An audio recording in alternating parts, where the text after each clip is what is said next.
इस वक्त मेरी उपस्थिति महाकुंभ की महाधरती पर है और जब आप महाधरती में महाअनुष्ठान का हिस्सा बनते हैं तो आपको साधु संतों के उन महान शिविरों और पंडालों में भी जाने का अवसर प्राप्त होता है जो महाकुंभ में आकर्षण का केंद्र बने हुए हैं।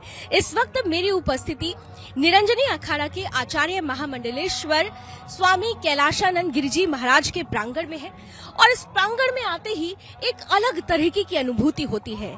नाम और नाम के बाद वो स्वरूप यहाँ पर देखने को मिलता है। आपको ऐसा लगता है कि आप कैलाश पर्वत पर आ चुके हैं। इस प्रांगण की क्या विशेषता है और कितना खास है ये मनोरम दृश्य, ये सब कुछ आज समझाने के लिए मेरे साथ खुद गुरुजी के मीडिया एडवाइजर हैं शगुन जी इस वक्त हमारे साथ आ चुके हैं। शगुन जी बहुत बहुत स्वागत है। और मैं यहाँ आई और यकीन मानिए कि मैं इतनी अभिभूत हो चुकी हूँ। ये जिस थीम पर बना हुआ पूरा शिविर है, मैं चाहती हूँ मेरे दर्शकों को आप पूरी तरह से एक्सप्लेन। देखिए, आपको पता है लावनी के परम पूज्य स्वामी कैलाशानंद गिरिजी महाराज को कली काल में महादेव का सबसे बड़ा भक्त कहा जाता है। 22-22 घंटों की उनकी तपस्या रहती है, साधना रहती है। तो इस बार उन्होंने तय किया कि जो हमारा शिविर लगे, एक तो पहली बात तो ये शिविर जो है लगभग 12.5 एकड़ जमीन में लगाया गया है। 12.5 एकड़ भूमि इसको के लिए आवंटित हुई। और इस शिविर की खासियत ये है कि अगर आप अपने कैमरामैन को कहेंगे वो दिखाएं तो वो आप देखेंगे तो यहाँ इस शिविर का जो बिल्कुल मुख्य द्वार है वहां आपको केदारनाथ भगवान की अनुभूति होगी, केदारनाथ महादेव की अनुभूति होगी। अगर आप अपने कैमरामैन को फिर कहेंगे कैमरा टिल्ट करने के लिए और वो अगर पीछे दिखाएंगे तो आप ये देखेंगे सामने अगर आप देखें तो ये बद्रीनाथ का जो मुख्य द्वार है, बद्रीनाथ धाम का, उसकी आपको यहाँ पर अनुभूति होगी। उसका प्रारूप एक बार बनाने की कोशिश की गई है। तो ये केदारनाथ और बद्रीनाथ थीम पर हमारा ये शिविर जो है वो तैयार किया गया है। यानी ये माना जाए कि क्योंकि महाकुंभ का महानुष्ठान ब्रह्मा विष्णु महेश तीनों से जुड़ा हुआ होता है, तो ब्रह्मा की ये धरती है और यहाँ पर शिव और विष्णु दोनों के दर्शन इसी प्रांगण। बिल्कुल यही इस बार परम पूज्य गुरुदेव का मन था कि इस बार का जो शिविर हो वो बिल्कुल ब्रह्मा विष्णु और महेश की अनुभूति लोगों को कराए। जितने भी यहाँ कल्पवासी आते हैं, जितने भी यहाँ भक्त आते हैं महाकुंभ में दर्शन करने, स्नान करने, महाकुंभ के अमृत स्नान में हिस्सा लेने के लिए, उनको तीनों ही देवताओं की अनुभूति कराई जाए। तो उसकी शुरुआत जो है केदारनाथ जी से की गई।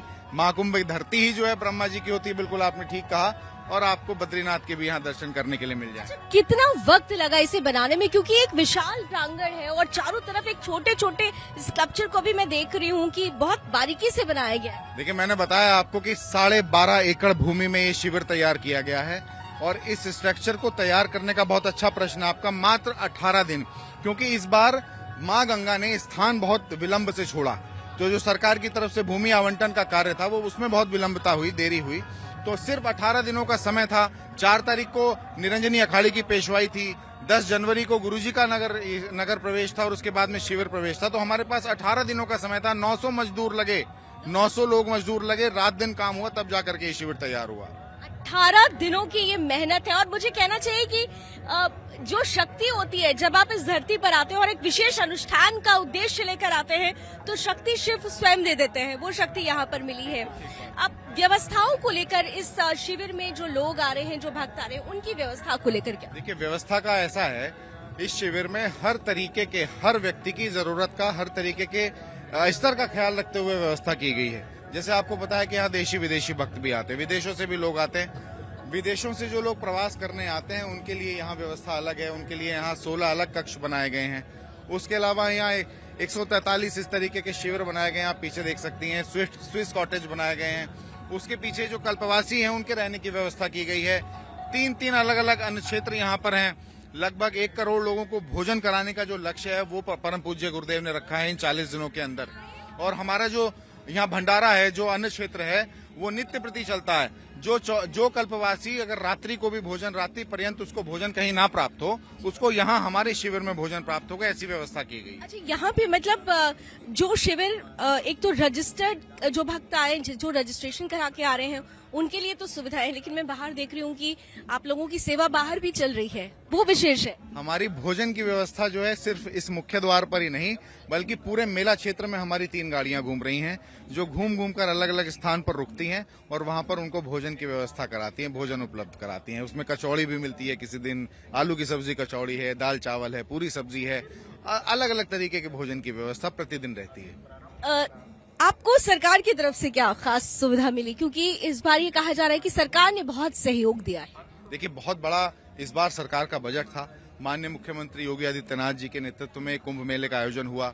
उनका मन था कि इस कुंभ मेले को दिव्य, भव्य और विशाल और साथ ही डिजिटल कुंभ के रूप में वो इस कुंभ को इस बार आयोजित करें। सरकार की तरफ से सबसे बड़ा सहयोग तो होता है भूमि मिलना, उसके बाद में प्रशासनिक व्यवस्था, बिजली मिल जाना, पानी मिल जाना, ये सबसे बड़ी जिम्मेदारी सरकार की होती है। सरकार जिस तरीके से मार्ग का निर्माण करती है, रास्तों का निर्माण करती है, वो सबसे बड़ी व्यवस्था सरकार की होती है। तो मुझे लगता है कि और उसमें भी सबसे इम्पोर्टेंट सुरक्षा व्यवस्था। ये शाली हैं लावनी, आप आई हैं आज यहाँ हमारे यहाँ लिंगराज मंदिर कर्नाटक से और उसके अलावा केरला से कुछ पंडित आए हैं, ब्राह्मण आए हैं, जो कि आज विशेष पूजन, अभी जो आप जिस तरीके से ढोल नगाड़ों की आवाज सुन सकती हैं, वो पूजन आयोजित हो रहा है। उसके साथ ही शाम को नित्य प्रति 6 बजे हमारे यहाँ दिव्य भव्य आरती का आयोजन किया जाता है।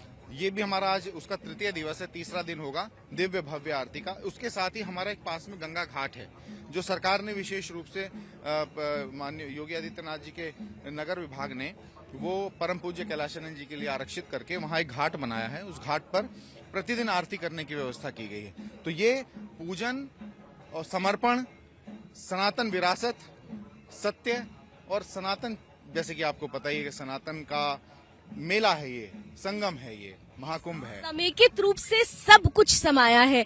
धर्म, आध्यात्म, कला, संस्कृति, परंपरा, पूजन और अपने आप से मिलने की अनुभूति, ये सब कुछ संतों के समागम के साथ इसमें समेकित रूप से समाया हुआ है। और अब क्योंकि हम मंदिर प्रांगण में जा रहे हैं, तो सीधे जरा जीतू उससे पहले इस भव्य गेट को भी दिखा दे।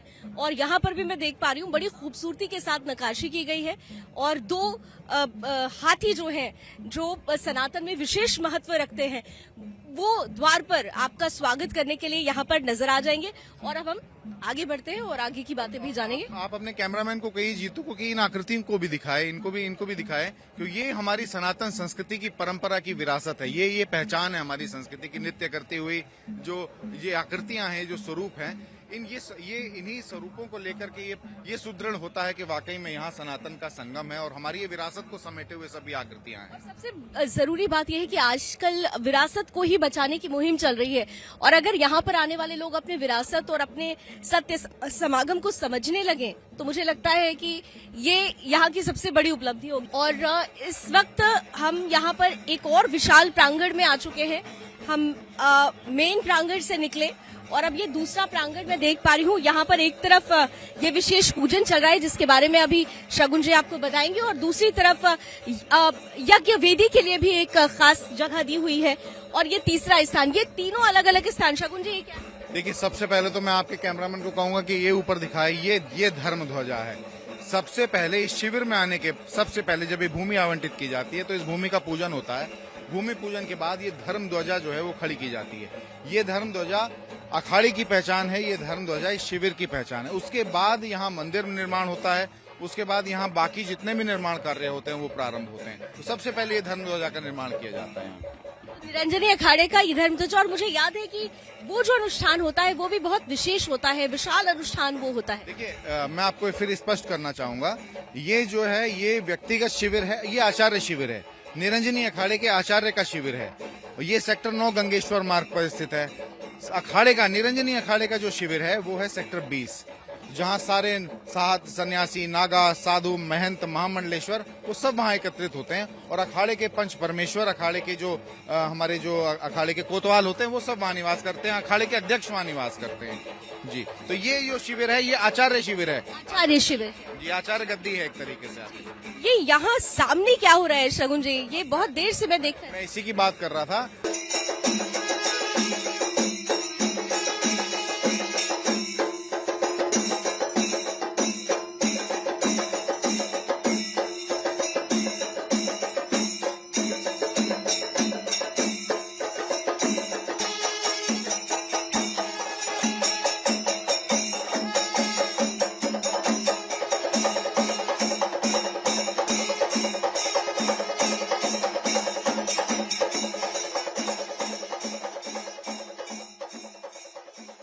ये जितने भी ब्राह्मण हैं, ये लिंगराज मंदिर और साथ ही केरला के अलग अलग मंदिरों के ये ये ब्राह्मण हैं जो कि आज विशेष पूजन आरती यहाँ आयोजित की जानी थी और विशेष पूजन आरती आज ये आयोजित की जा रही है। ये केरला से आए हैं, साउथ इंडिया से आए, दक्षिण भारत से आए, क्योंकि हमारे इस शिविर में उत्तर भारत से लेकर मध्य, पूर्व और दक्षिण हर क्षेत्र से ब्राह्मणों को बुलाया गया है। क्या हर रोज अलग अलग क्षेत्र से ब्राह्मण आएंगे, जैसे आप बता रहे हैं अभी केरल से? इनके समय सुनिश्चित हैं, इतने बजे से इतने बजे तक उस क्षेत्र के ब्राह्मण आरती करेंगे, पूजन करेंगे, इस समय से उस समय तक दूसरे क्षेत्र के ब्राह्मण पूजन करेंगे। मंदिर ये जो बने हुए हैं ये भी क्या विशेष है? देखिए, ये जो एक उधर आप मेरे उस साइड पे जो आप राइट साइड में जो आप मंदिर देख पा रही हैं, वहाँ महादेव को स्थापित किया जाना है।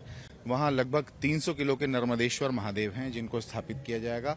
और यहाँ जो महादेव के साथ में और किसी अन्य देवी देवता की मूर्ति लगाने का प्रावधान है, अभी उसका मुझे लगता है कि वो डिस्कशन में है, कि वो तय किया जा रहा है कि वो महादेव को यहाँ लगाएं या वहाँ लगाएं। लेकिन इसमें से एक जगह महादेव लगाए जाने हैं और दूसरी जगह पर कोई और किसी देवता की या भगवान की मूर्ति स्थापित होनी है। और मैं इसके पीछे देख पा रही हूँ, जो दूर से मेरी नजर पड़ रही है, ये यमुना ब्लॉक, आगे एक और ब्लॉक में देख पा रही, गंगा ब्लॉक है जी।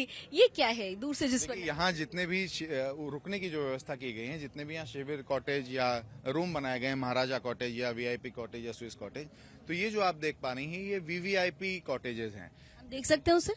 पॉसिबल है? अभी इसमें क्योंकि सब में अतिथि रुके हुए हैं, तो किसी को अभी आप चूंकि मिडिल ऑफ कुंभ में आई हैं, तो अभी सब में अतिथि रुके हुए हैं और सब में एक से एक अच्छे प्रतिष्ठित लोग रुके हुए हैं। तो इस वक्त मुझे लगता है किसी को डिस्टर्ब करना ठीक नहीं है। लेकिन ये जो सुपर वीवीआईपी हैं, इन्हीं में हमारे यहाँ एप्पल की जो स्टीव जॉब है, उनकी जो वाइफ है, वो भी इन्हीं में से एक शिविर में रुक कर गई हैं। तो ये विदेशी और प्रतिष्ठित लोगों के लिए, वीवीआईपी लोगों के लिए बनाए गए गंगा और यमुना ब्लॉक। गंगा और यमुना। लॉरेन यहाँ पर आई थी और हम उस वक्त देख रहे थे, क्योंकि उनका नाम अब कमला हो चुका है, वो अब भारतीयता से जुड़ चुकी हैं, सनातन से जुड़ चुकी हैं।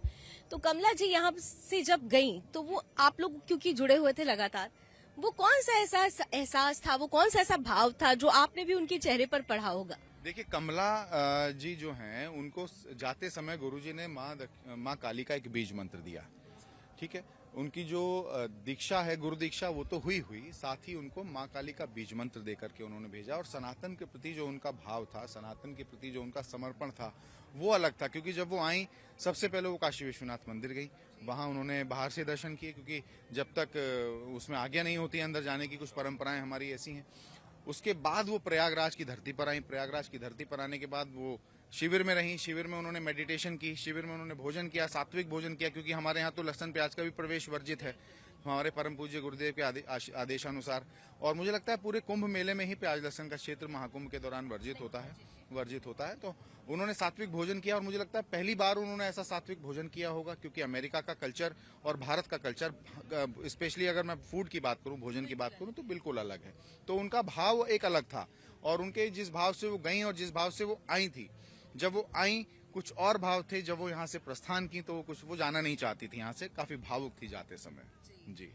लेकिन इतना जरूर है कि जो वो मन में लेकर गई हैं वो अब सनातनी हो चुकी हैं, और सनातन के इसी मूल तत्व को समझने के लिए 60 ऐसे देश हैं जिससे यहाँ पर पहले उनको सैलानी कहा जाता था, लेकिन यहाँ आने के बाद, महाकुंभ में आने के बाद, वो सीधे तौर पर धार्मिक प्रवृत्ति से जुड़ जाते हैं और श्रद्धालु बन जाते हैं, वो श्रद्धालु हो जाते हैं। यहाँ पर और शकुन जी, यहाँ पर जब महाराज जी के प्रांगण में लोग आएंगे तो उनके लिए और क्या व्यवस्थाएं हैं? जो तो अगर मैं शिविर आपको घुमाने लगूं, इसकी एक एक चीज दिखाने लगूं, तो ये शिविर बहुत बड़ा है। चाहूंगी थोड़ा सा हम लोग अगर वॉक करते समय संभव हो। 12 एकड़ में फैला है शिविर, मैंने आपको बताया, और 12 एकड़ में फैलाना और एक एक चीज को आपको बताना तो मेरे लिए संभव नहीं है। लेकिन हाँ, फिर भी मैं आपको काफी चीजें यहाँ से दिखाने की कोशिश करूंगा। इस शिविर में ये आप जो देख पा रही हैं, इधर इस साइड अगर आप कैमरामैन को अपने कहें, तो ये कथा का पंडाल बनाया गया है, जिसमें की सांस्कृतिक कार्यक्रम भी आयोजित होने। और मैं समझता हूँ कि पूरे इस प्रयाग मेला क्षेत्र में इतना बड़ा, इतना दिव्य और इतना भव्य जो शिविर है या जो कथा पंडाल है, वो नहीं हो सकता, क्योंकि इसकी कैपेसिटी लगभग 7,000 लोग इसके अंदर बैठ सकते हैं। 8 से 10,000 लोग इसके अंदर खड़े होकर के उस कथा का या उस जो भी सांस्कृतिक कार्यक्रम है उसका आनंद ले सकते हैं। तो इसकी भव्यता और विशालता और दिव्यता कुछ ऐसी है। और इस वक्त क्योंकि बहुत सारे ऐसे लोग हैं जो महाकुंभ की इस महान धरती पर आना चाहते हैं लेकिन आ नहीं पा रहे हैं, तो उनके लिए क्या कोई विशेष यहाँ से व्यवस्था है? हमारे परम पूज्य गुरुदेव ने अभी 1 महीने पहले कुंभ के प्रारंभ से पहले ही एक पॉडकास्ट किया था। उस पॉडकास्ट में पूरे देश को ये कहा था कि लगभग 10 करोड़ लोगों तक वो कुंभ का प्रसाद पहुंचाएंगे, जिसकी व्यवस्था हमारे यहाँ कर ली गई है। रजिस्ट्रेशंस किए जा रहे हैं, लोग अपना पता भेज रहे हैं और उस पर उनके पते पर कुरियर द्वारा, पोस्ट द्वारा, डाक द्वारा हमारे यहाँ से वो प्रसाद, उसमें एक छोटी सी रुद्राक्ष की माला है, उसमें गंगा जल है, उसमें रोली है, चंदन है, इस तरीके से वो प्रसाद की एक पूरी एक पैकेट है, वो उन तक पहुंचाने की व्यवस्था की जाएगी। दूसरी चीज, इसी शिविर में अगर मैं दोबारा से आऊं तो इस शिविर में यहाँ 3 बड़े बड़े पंडाल और लगाए गए हैं। महामंडलेश्वरों के लिए, महंतों के लिए बैठकर भोजन करने की व्यवस्था अलग है। आपने वहाँ देखा जी, क्या हम उस तरफ चल सकते हैं? बहुत दूर है, इसलिए मुझे लगता है मुझे बैटरी कार का अरेंजमेंट करना पड़ेगा, क्योंकि शटल के लिए हम लोगों ने वो रखी है। तो मैं वो, आपके कैमरामैन अगर चाहेंगे तो बाद में उसकी फुटेज ले आएंगे उधर से, तो मैं आपको बता देता हूँ। तो उसमें महामंडलेश्वरों के लिए, महंतों के लिए और जितने भी अखाड़े, जैसे हमारे यहाँ समष्टि भंडारे होते हैं। समष्टि भंडारा आप समझती होंगी, मैं फिर भी समझाना चाहूंगा आपके दर्शकों को। समष्टि भंडारे का मतलब है कि सारे अखाड़े के साधु महात्मा आकर के वहाँ भोजन प्राप्त करते हैं, प्रसादी प्राप्त करते हैं। तो उनके लिए एक अलग से व्यवस्था बैठने की गई है। उसकी कैपेसिटी लगभग 2000 से 3000 लोगों के बैठने की है। इसके साथ ही जो अन्य क्षेत्र हैं, जो कल्पवासी अन्य क्षेत्र हैं, जो चलते हुए राहगीर हैं, जो बाहर से निकल रहे हैं, गुजर रहे हैं और वो भोजन प्राप्त करना चाहते हैं, उनके लिए अन्य क्षेत्र की व्यवस्था अलग से है, वो अलग बैठ करके भोजन करते हैं। जो हमारे यहाँ देशी विदेशी जो मेहमान हैं, जो गुरुजी के भक्त हैं, जो फॉलोवर्स हैं परम पूज्य गुरुजी के, उनके लिए भोजन की व्यवस्था अलग की गई है। एक वीआईपी है, एक वीवीआईपी है, हर तरीके की, जैसा व्यक्ति का व्यक्तित्व, वैसे उसकी सेवा, वैसे ही उसका समर्पण और वैसे ही हमारा यहाँ शिविर का समर्पण उसके प्रति। यहाँ पर समर्पण भाव ही सबसे महत्वपूर्ण है। मैं चलते चलते एक बहुत महत्वपूर्ण प्रश्न आपसे करना चाहती हूँ, क्योंकि जब हम यहाँ पूरे मेला क्षेत्र में घूम रहे हैं, लोगों से मिल रहे हैं, तो जो आम जनमानस है वो ये चाहता है कि वो बड़े बड़े संतों और महात्माओं के सानिध्य में आए। बहुत सारे लोगों को थोड़ा सा मुश्किल हो रहा है उन तक पहुंचना, क्योंकि ठीक है, वीआईपी जो आ रहे हैं वो भी भक्त हो जाते हैं यहाँ पर, वो आम खास सब एक हो जाते हैं, लेकिन जो आम जनमानस है, जो पहुंचना चाहता है, गुरु तक पहुंचना चाहता है, क्या उनके लिए आप लोगों की तरफ से विशेष व्यवस्था है? देखिए लावनी, मैं आपको बताऊं, आपने बहुत सुंदर सवाल किया। ये प्रश्न आपका इसलिए भी सुंदर है क्योंकि हम कुंभ की धरती पे हैं और हम कुंभ में हैं। कुंभ बेसिकली संतों का समागम होता है। कुंभ आयोजित ही संतों के लिए किया जाता है, अखाड़ों के लिए किया जाता है। अब अखाड़े के आचार्य महामंडलेश्वर हैं परम पूज्य कैलाशानंद गिरी जी महाराज। अखाड़े में नित्य प्रति महामंडलेश्वर बनाना, गुरु दीक्षा देना, संन्यास परंपरा का निर्वहन करना, इस तरीके की क्रियाएं चलती हैं, परंपराएं चलती हैं। प्रतिदिन महामंडलेश्वर बन रहे हैं। तो यहाँ अधिकतम समय जो परम पूज्य गुरु जी की व्यस्तता है वो अखाड़े के प्रति समर्पित है। रही बात, जितने भी श्रद्धालु आते हैं, जितने भी उनके चाहने वाले या उनसे आशीर्वाद प्राप्त करने वाले लोग आते हैं, उनका समय सुनिश्चित है।